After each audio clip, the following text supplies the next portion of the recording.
ฝันเหมือนดังละครที่แสนอ่อนซ้อนแต่ให้ความจริงคิดถึงภาพที่เฮาเคยห่วงหากันตาก็เคยพาบอกเคยคิดว่าจะซ้ำตรงกลายเป็นความทุกข์เป็นความเจ็บขึ้นคมที่แสนละกมหยดด้วยน้ำตาเมื่อหลับตาลงครั้งใดจิตใจนั้นยังคิดถึงแต่เขาคิดถึงเมื่อก่อนตอนสุขในหาเขาบัดนี้เงียบเหงากลายเป็นภาพแห่งความหลัง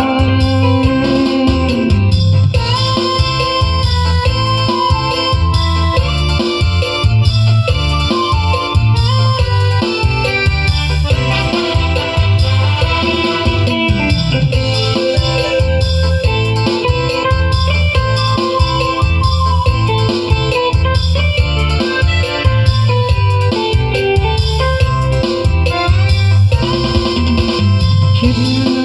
ถึงภาพที่เฮาเคยห่วงประสานตาก็เอ่ยค้าว่าจะหักส่วนละนองเป็นเพียงความฝันเป็นเหมือนดังละคร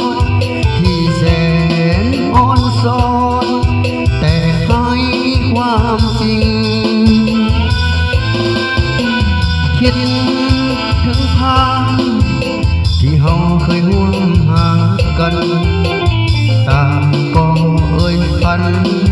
บ่เคยคิดว่าจะซ้ำตรงกลายเป็นความทุกข์เป็นความเจ็บขึ้นคมที่แสนละคมหยดด้วยน้ำตาเมื่อหลับตาลงครั้งใดจิตใจนั้นยังคิดถึงแต่เขาคิดถึงเมื่อก่อนตอนสุขในหาเขาบัดนี้เงียบเหงากลายเป็นภาพแห่งความหลัง